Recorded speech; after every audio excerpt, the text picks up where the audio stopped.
Como foi a minha trajetória profissional? Como foi meu processo de escolha de carreira? Eu vou começar do começo. Eu estava lá com os meus 16 anos, no que era terceiro colegial, hoje ensino médio, e eu tive que escolher uma carreira. A verdade é que eu morava no interior com minha família, vivia na minha bolha de alegrias e certezas. E, de fato, eu não me sentia madura nem preparada para escolher alguma coisa para fazer para o resto da minha vida. Aliás, eu não entendi o que era o resto da minha vida e nem pensava sobre isso. A vida era aqui e agora, era divertida e era boa. No final das contas, eu escolhi fazer artes plásticas em São Paulo. Meus pais queriam que nós fizéssemos, eu e meus irmãos, minha irmã, faculdade em São Paulo. E eu prestei artes plásticas e passei. Eu fiz 17 anos em outubro e em janeiro, 2 meses depois, eu estava morando em São Paulo para fazer a minha faculdade de artes plásticas.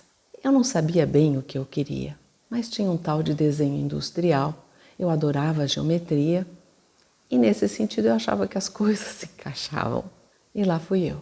Só que foram muitas rupturas e eu não tinha a menor noção de que isso ia acontecer. Eu deixei de ter amigos de uma hora para outra, porque entre a minha cidade e São Paulo são 600 quilômetros. Eu deixei de ter aquela certeza que o café da manhã estava lá, o almoço e a janta. E eu descobri que eu não sabia me alimentar, que eu não sabia fazer nada, porque eu tive sempre o conforto do lar, dos meus pais dentro de casa, dos amigos por perto. Então, além de perder materialmente, fisicamente os amigos, eles não estavam mais ali no meu cotidiano, na minha vida social, eu também não tinha mais as pessoas dentro de casa, a geladeira abastecida, a minha cama que estava por ali, não é? E na dinâmica familiar tudo se ajeitando, e meus pais, irmãos e amigos me ajudando e colorindo a minha vida. Foram muitas rupturas, alimentar, social, de amizade, de intimidade, familiar. E a minha sala de aula, os meus colegas, eles eram muito talentosos. Tinha ceramista, cartunista, artistas de pintura. Eles tinham uma conexão com as artes que eu não tinha nem ideia que existia. E eu me senti muito medíocre. Assistir aos meus colegas ali de sala, fazendo desenhos à mão livre de um artista que estava ali na frente, era algo que chegava a me constranger. Eu me senti profundamente limitada e digo mais uma vez, muito medíocre. Eu falei, eu não sou uma artista, eu não chego nem aos pés dessas pessoas. Todo esse pacote de coisas foi me levando a um estado depressivo. Eu fui ficando depressiva e fui ficando assustada, assustadíssima, porque aquela vida que eu tinha não existia mais e eu a perdi de um dia para o outro, quando eu deixei a minha cidade para ir morar em São Paulo. Eu já estava me trancando no quarto para não ver a cidade.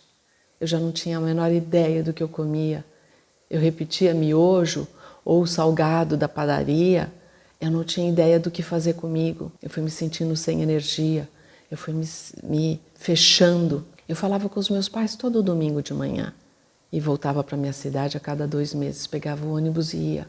E passava o fim de semana lá. As coisas eram diferentes. Não existia internet, celular, TV a cabo. Nada disso. Era tudo muito, muito diferente. E os anos ia passando.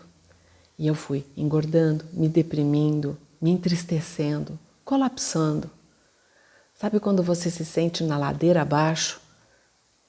Uma bicicleta sem freio, no asfalto.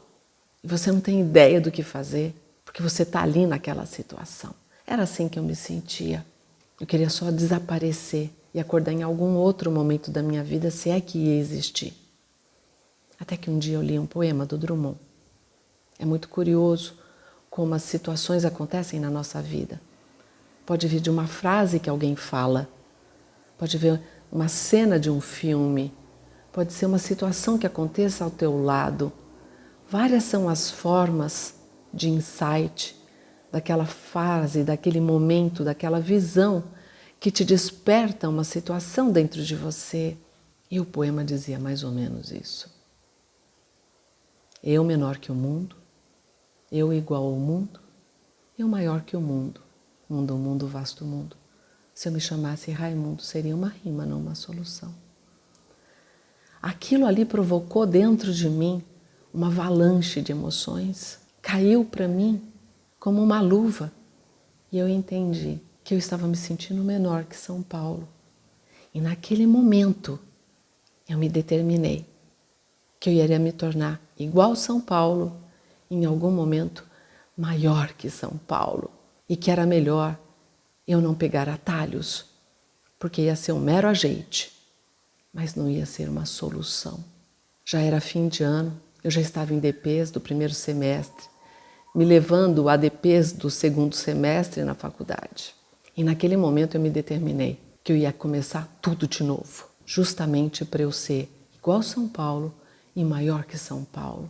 É claro que é metafórico e a questão ali não era São Paulo, era tudo o que estava acontecendo. Eram todas essas rupturas. Como é que eu iria me restaurar? Como é que eu ia enfrentar a vida adulta? O que eu ia fazer comigo? Aí eu, no fim do ano, corajosamente, porque meus pais eram contra, avisei que eu ia largar a faculdade e que eu ia fazer cursinho. Eles foram absolutamente contra. Eu tive que ser muito firme, eu tive que lutar por mim e mostrar para eles que eu precisava começar de novo.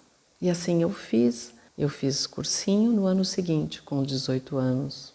E no meio do ano aconteceu um outro processo. Eu tinha que escolher que curso fazer. E eu não vi em mim nenhum talento especial. Eu podia ser muitas coisas. E quem pode muita coisa, talvez não faça nada. Eu tinha esse medo da mediocridade eterna, de ser a água morna, de ser aquilo, aquela, aquele, é que tanto faz. Você imagina passar a vida e ser um tanto faz para tudo, para o mundo, para você, para as pessoas, por onde passa? Essa situação realmente me angustiava. E eu não sabia o que escolher. No final eu fiquei em dúvida em 3. Psicologia, arquitetura e direito. Aí eu pensei, psicologia. Eu já lia textos a respeito de autoconhecimento e psicologia desde os meus 13 anos. E eu psicologizava tudo à minha volta. Eu falei, meu Deus do céu, se eu fizer uma faculdade de psicologia, eu vou ser a pessoa mais chata desse mundo, porque tudo eu vou interpretar. Eu não vou aguentar viver comigo. Eu não vou ter um momento de paz. E eu pensava que até nos meus momentos de lazer e relaxamento, eu ia ficar psicologizando. Falei, não, psicologia não é para mim, porque eu não sei se eu vou conseguir me livrar do papel de psicóloga em algum momento do meu dia. Eu preciso fazer isso por mim. Aí eu pensei em arquitetura e direito. Com direito eu pensava, eu vou ter que decorar coisas, que coisa mais chata, ficar decorando. E na arquitetura eu pensava, será que eu dou conta de fazer as contas? Aí eu passei as férias de julho com uma família de amigos e lá estava um tio que era advogado. Veja, meus pais eram formados em direito e eu nunca tinha conversado com eles a respeito. Eles mantinham uma reserva de liberdade com relação aos filhos e não procuravam influenciar nenhum de nós a respeito da escolha de carreira. Então eu nunca tinha conversado com meus pais a respeito da carreira. E esse tio dos amigos, tio Paulo, ele me falou como era o exercício da advocacia e eu fiz a pergunta fatal. Você decora muitas coisas? Você tem que decorar todas as leis? Ele disse, imagina, eu vou aos códigos, eu consulto as leis, eu não tenho que decorar nada. E me explicou um pouco sobre o raciocínio jurídico. Aí eu fiquei encantada.